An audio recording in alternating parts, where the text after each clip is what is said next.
I just won't do it with words.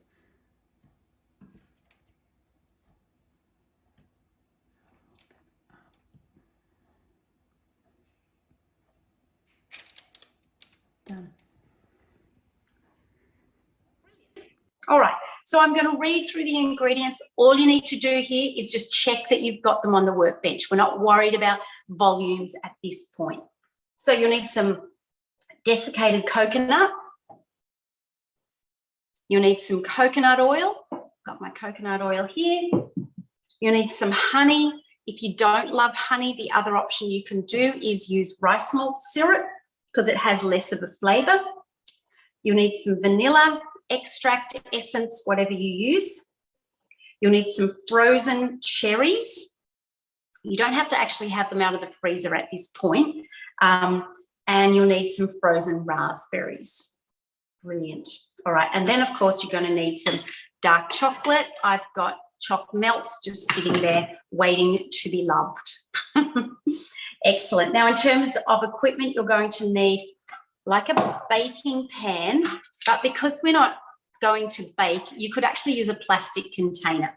So it's just got to be able to go into your freezer. So, oops, a daisy. So I've got just a square baking dish, but as I say, you could use a nice big container if you wanted to. You'll need some baking paper. You'll need some measuring cups and measuring spoons. You'll need a food processor or a blender. You'll need just a little bowl like this, like a medium-sized bowl. A silicone spoon or a silicone spatula. It says a knife, but I don't know why you'd need a knife. But anyway, that's all good. A fork, or I've got a metal spoon here. And some toothpicks or skewers. Excellent. All right, are we ready? Brilliant. All right, let me just do a double check. I hate when people miss out because I forget to check. So great. So the first thing that we're going to do is line our baking pan. So you could actually do this with cling wrap if you wanted to. You could do it with cling wrap and just have it hanging over the sides. Because again, we're not popping it into the freezer. Sorry, we're not popping it into the oven.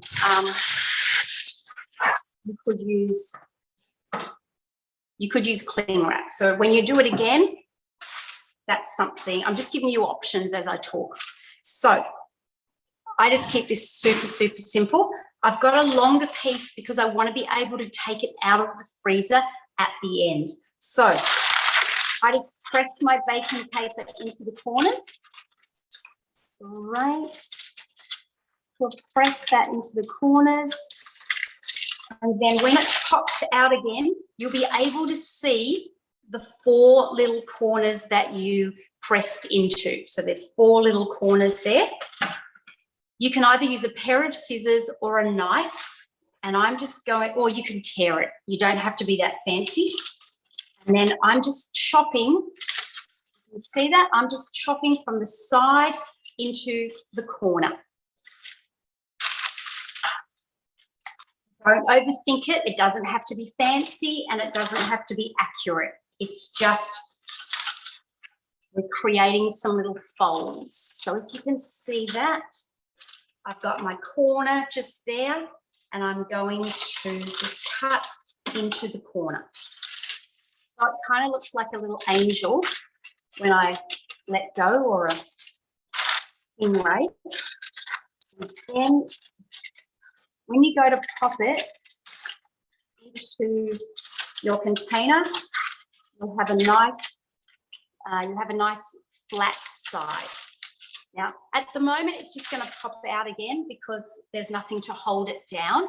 But when we put the coconut mixture in it, it will hold it down beautifully.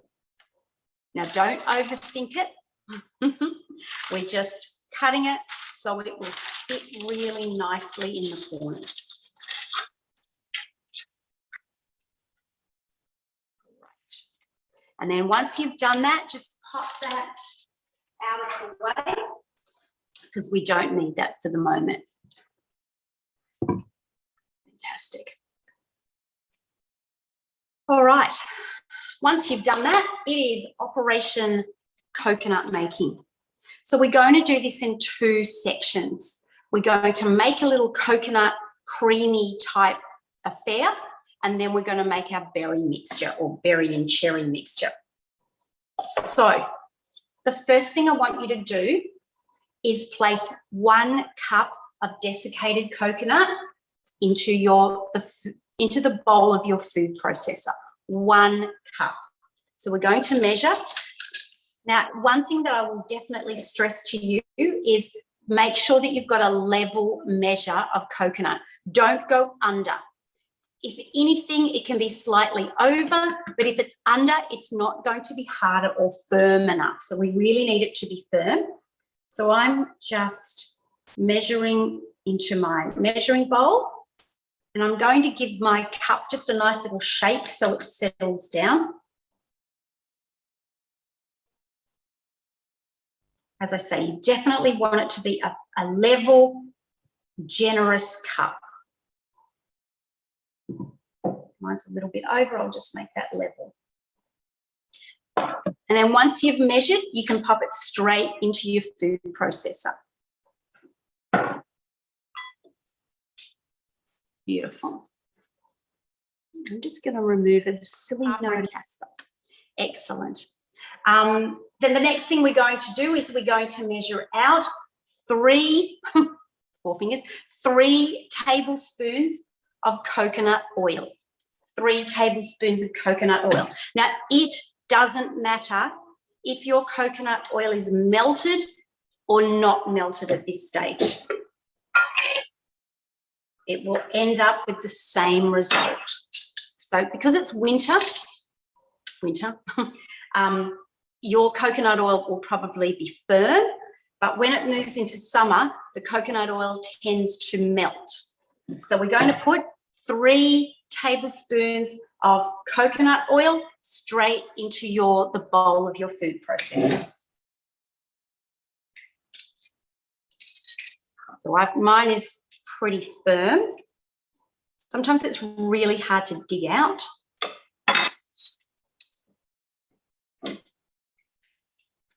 Coconut oil is such a funny ingredient, I find. Because this term we've been doing healthy desserts, we've been using coconut oil a lot more. We've been making some amazing things, may I say.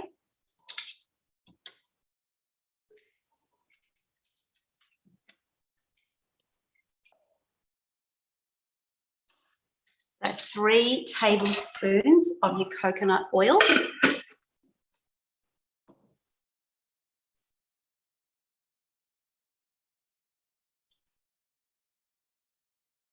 And then 3 tablespoons of honey. Don't make sure that's level tablespoons. If you're not particularly, if your family doesn't have a lot of sugar, you might only want to use 2 tablespoons, only because honey's got a strong flavour. So, and we're using this for sweetness, yeah, as a sweetener. So 3 tablespoons of honey. And use another spoon to get the honey out of your measuring. So it's like we're going back and forward with it.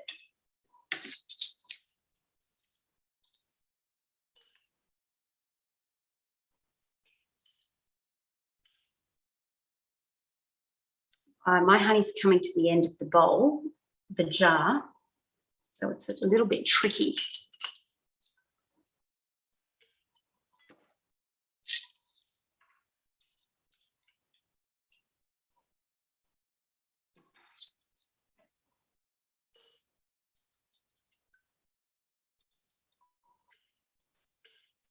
As I said, you could use rice malt syrup instead. I've got honey on my hand stuck, or just All right, and then the next thing we're going to do is 1 teaspoon of vanilla extract. 1 teaspoon of vanilla extract. So always triple check, double check that you've definitely got the right spoon. You want a teaspoon, TSP, not a tablespoon. Otherwise, you'll have a whole lot of vanilla.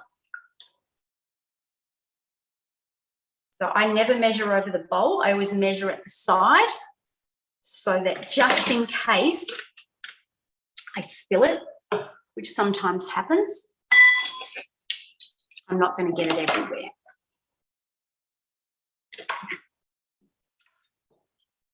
Fantastic. All right, so we are at step 2. So I'll just read it out. Place 1 cup of the desiccated coconut, the coconut oil, the honey and the vanilla in your food processor and blend at a high speed until the mixture is well combined and the coconut has broken down. So I'm just going to do it so you guys can see it. It will become nice and creamy. So it will probably take your food processor about a good minute. So process it for a minute and then stop your machine, scrape down the sides with your spatula and then give it another minute. So 1 minute, scrape down the sides, another minute. And you want it on a really high speed.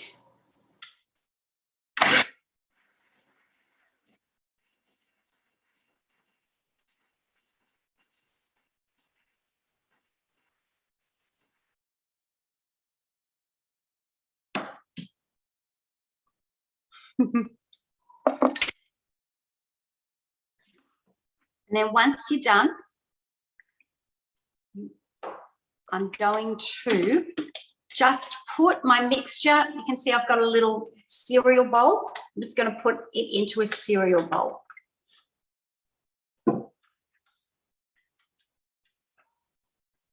Right. And just pop that to the side. Frosted. I'm just going to let that juice run out. Yep. So I'll just show you. I'm just holding the container, just draining it a little bit so that I get the fruit and not all the juice, because that's going to make our mixture not as firm.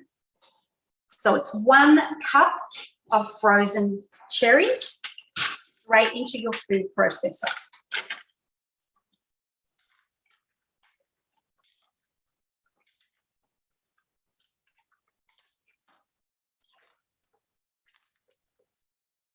I love cherries. Yum.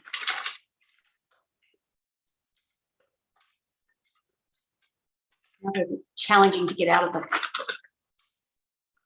All right, so 1 cup of frozen cherries. And then we're going to do 1/3 of a cup of frozen raspberries. 1/3 of a cup of frozen raspberries. There's a dessert called cherry ripe. So you can very much substitute it for the very same things. Harper, have you got a question? You're looking, you got a question? No? Guys, you can ask me questions at any point.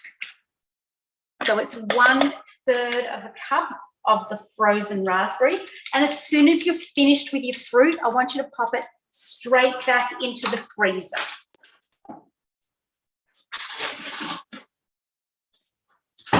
Straight back into the freezer.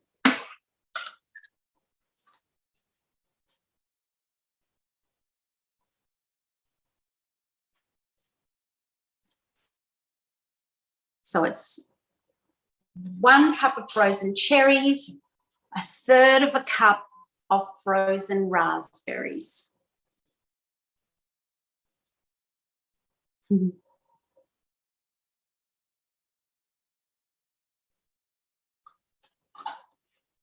Great. And then once you've done that, we're going to put in 1 more cup of desiccated coconut. 1 more cup of desiccated coconut.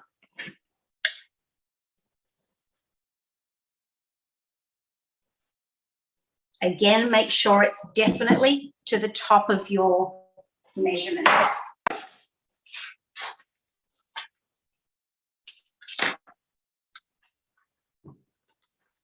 Coconut sometimes has a little bit of lumps in it.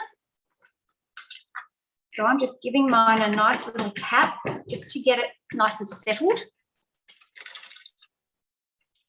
And that enables me to just get a little bit more into it. And then you can pop that straight into the bowl of your food processor.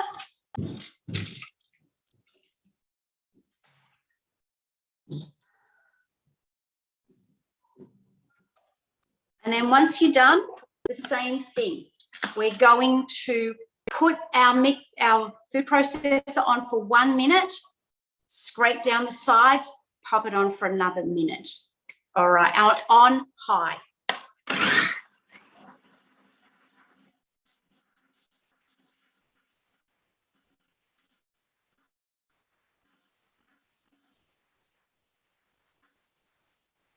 we're going to do is add our solid coconut mixture that you had before.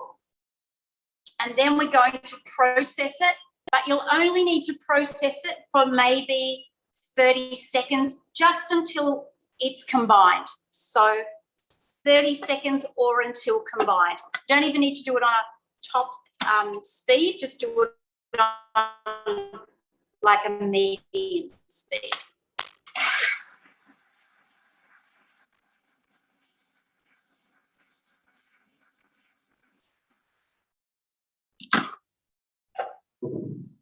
I'm just going to scrape mine down a bit because I want all the bit at the bottom to make sure that it incorporates. Oops, the daisy.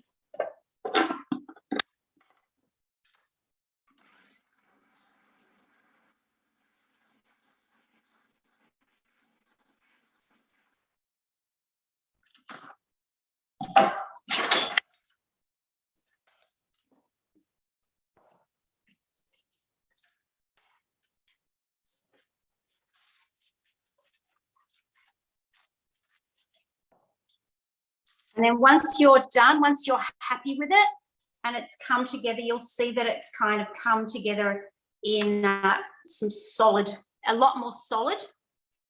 Then, yep,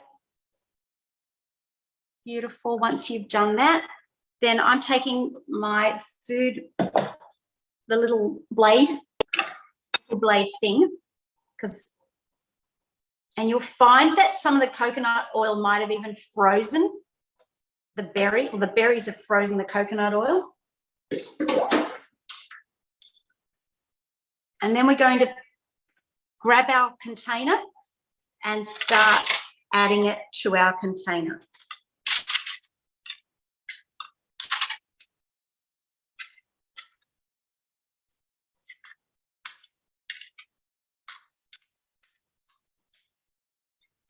Now you might need a metal spoon just to get it out of your food processor, particularly if the coconut oil has frozen a bit.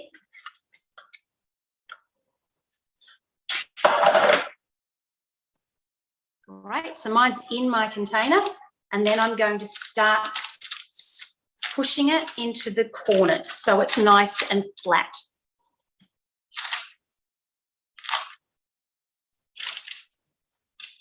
Beautiful. In fact, I'm starting with my spatula, but I'm going to transfer to my metal spoon because the metal spoon is a little bit more, I can control the mixture a bit more. And I want our mixture to be nice and flat. So I'm pushing it into the corners, and then I'm going to turn my container because the angle of my arm is the way it is. We want to be able to make sure that we've got a nice flat surface. And then I'm taking the edge of the spoon there, and I'm pushing it around the very edges of my mixture all the way around.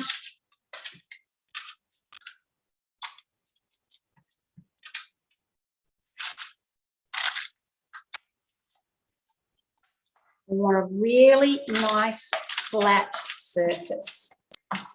Mine looks a little bit like the sands of the Australian desert, but I'm going to, the more that I press down on the back of the spoon, so I'm using,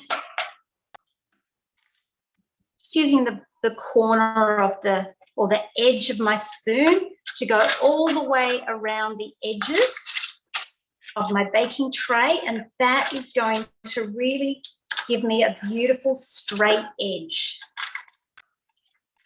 You don't want to waste any mixture. Fabulous, fabulous. And then what I'm going to do is, just to make it easier for me at the end, I'm going to run a knife down the middle. Now, you don't actually have to go too far in, but this is just going to give us the indentations. So I've gone in a very wonky line, may I say. So and then I'm going to turn my container, and then I'm going to go down the middle again, and that will give me 4 big slices. Oh my overhead camera's decided to, right? And then I'm going to go down the middle of each. So we've got 4 or 3 lines, but 4 sections. So half and half, and then half of each half.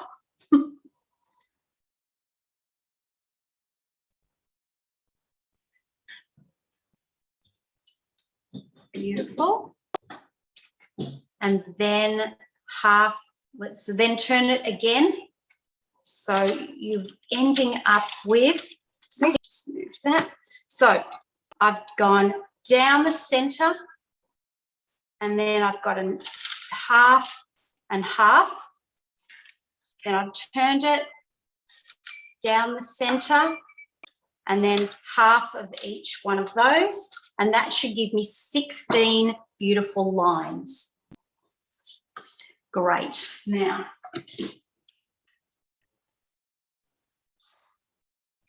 once you've done that, you can put it into your freezer.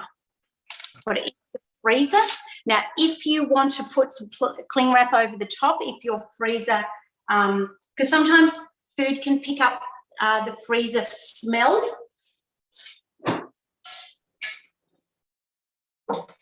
Okay, the next thing that I'm going to show you the next step, and I'm going to do, here's one I prepared earlier.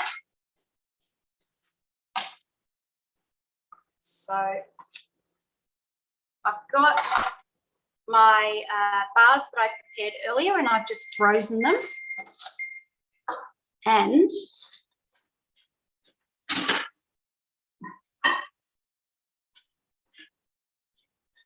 I've got my beautiful chocolate.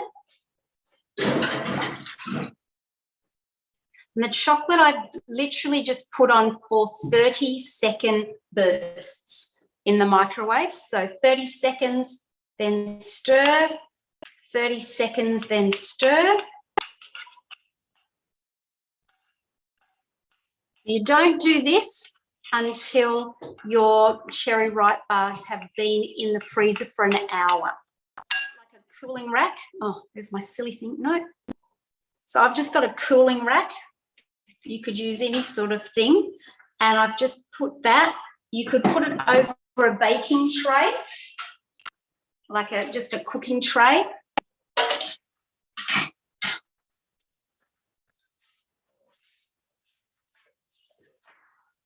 I'm going to put some baking paper underneath so you guys can see what I'm doing. All right. And I've got my chocolate here. There. Now, there's a couple of ways you can do this. So I've got my quite solid pieces of cherry ripe, and this is messy, but chocolate is all good. You can do it with a couple of forks if you want. You can do it with a toothpick. Let me just put that through. I'm literally dipping it and then holding it up so that the extra chocolate runs off. And I'm going to wait until it stops dripping because I don't want to waste any chocolate. So I'm just letting that last little drip. And because it's so cold, it will actually chill quite easily. So I'm using my little toothpick to begin with.